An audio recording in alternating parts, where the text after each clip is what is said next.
नारद भगवान ने एक बात कही थी, सुनी थी, अपने घर में जाकर के अच्छे अच्छे चित्र लगा लेना और शाम को जब सोआ तो भोजन कम करना, शाम को नींद वैसे भी कम आएगी और सोते वक्त केवल भगवान का भजन करना और उन चित्रों को देखते देखते सो जाना। तो इसी तरीके से आज प्रहलाद गर्भ में है और उस कयाधु ने जब अपने पिया के मुखारबिंद से 108 बार नाम निकलवाया और खुद भी प्रभु की भक्ति की, तो उस पे उस भक्ति का असर उस बालक पर पड़ा। धीरे धीरे जब समय परिपूर्ण हुआ, घर में बालक ने जन्म लिया है, तो उसी बालक का नाम रखा गया प्रहलाद। आज प्रहलाद को सांडामृग के आश्रम में पढ़ने के लिए भेजा जाता है और जब पढ़ने के लिए भेजा जाता है तो एक दिन की बात है, सच बात तो ये है, हिरण्यकश्यप ने अपनी पूरी एविज नगरिया में एक बात कहलवा रखी थी वरदान पाने के बाद कि आज के बाद उस विष्णु का कोई भजन नहीं करेगा। इस एविज नगरिया का भगवान मैं हूं, मेरे नाम से आहुति लगाओ, जो घी तुम यज्ञ में जलाते हो उसे खाओ, बॉडी बनाओ, हष्ट पुष्ट बनाओ। ध्यान रखना, आज के बाद विष्णु का यज्ञ कोई नहीं करेगा। अपने आप को भगवान मानने लगा। प्रहलाद को क्या पता था कि असली भगवान कौन है। प्रहलाद आज सांडामृग के आश्रम में पढ़ने के लिए जाता है। तो देखिए भाइयों,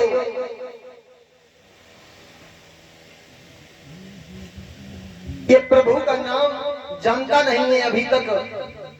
एक दिन की बात है, ये पाठशाला से वापस आ रहा था और जब पाठशाला से वापस आ रहे थे तो देखा एक बुढ़िया बैठी बैठी रो रही है। अबा में 4 बिल्ली के बच्चे दब गए तो विष्णु का भजन कर रही है, हे प्रभु।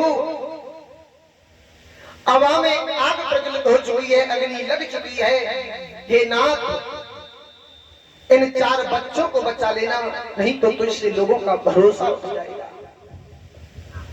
प्रहलाद गुजर रहे थे, प्रहलाद ने जैसे देखा बुढ़िया विष्णु विष्णु चिल्ला रही है तो पास में और बोले, ए बुढ़िया, तुझे मालूम नहीं है इस एविज नगरिया का भगवान मेरा पिता है, तेरी बुद्धि खराब है।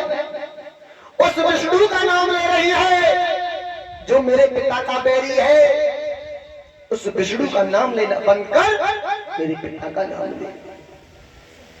बुढ़िया कहने लगी, लाला तुम्हें नहीं मालूम असली भगवान तो वही विष्णु है, तुम्हारा पिता तो नकली भगवान है। भैया एक बात बताओ, अगर ये जब आसमान में ये सूरज निकल रहा है, कोई जल का पात्र भर के आप आंगन में रख दो धूप में, या फिर रख दो शीशा, तो सूरज कहाँ दिखाई देगा? जल में दिखाई देगा।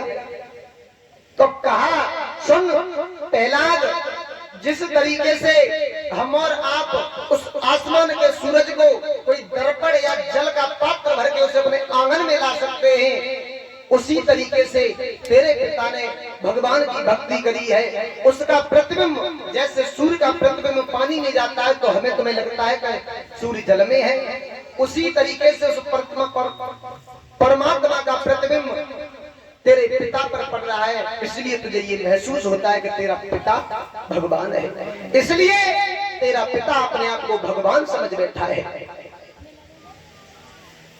मगर प्रहलाद नहीं माने और एक बात कही, अच्छा ये बता तू रो क्यों रही है?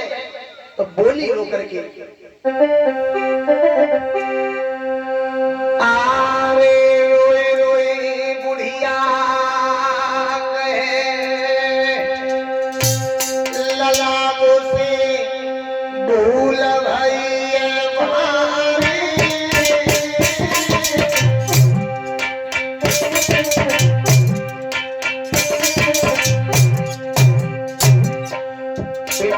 महाराज मुझसे बड़ी भूल हो गई। प्रहलाद बोले क्या हो गया बता।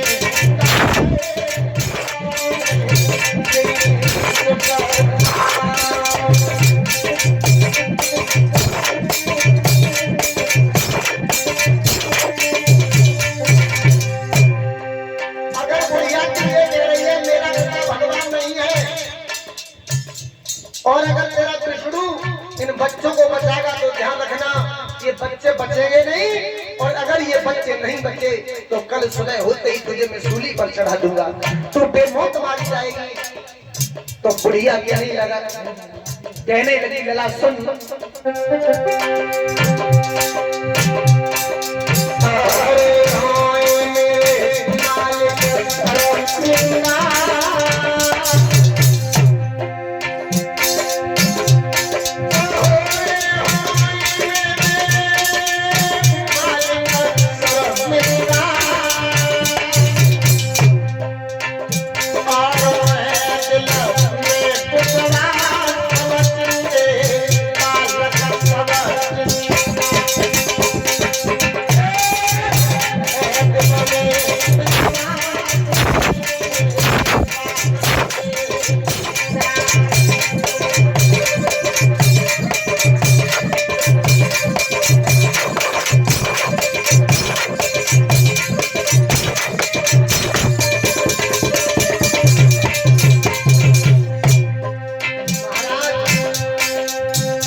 अपने समधी नरसिंह के लिए खत भेज दिया था।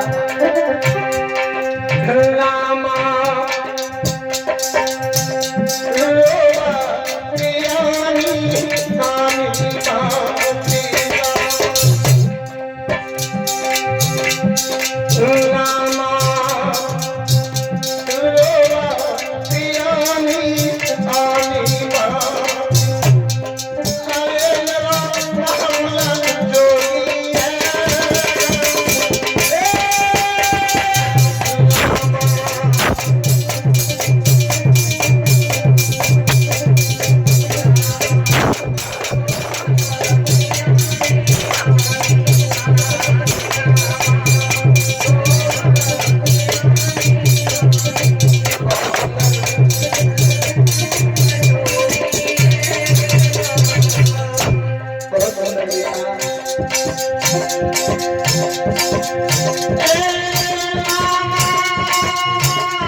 ऐसी विपत्ति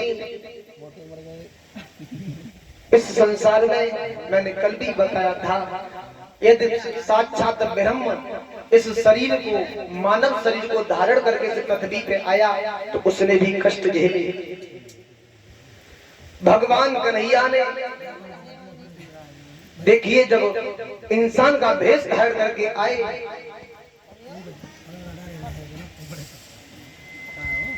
महाभारत में अर्जुन के इशारे पर नाचते रहे, बहन द्रौपदी के इशारे पर नाचते रहे, मैया अपनी बुआ कुंती के इशारे पर नाचते रहे। तो देखिए, कहने का मतलब ये है, अगर हम और तुम मानव तन पाकर के इस पृथ्वी पे आए हैं तो दुख तो देखना पड़ेगा। दुख सुख का जोड़ा है महाराज, जैसे दिन और रात का है। दिन है तो रात भी होगी, और अगर रात है तो दिन भी होगा। अगर आज दुख है तो कल सुख भी होगा, अगर आज सुख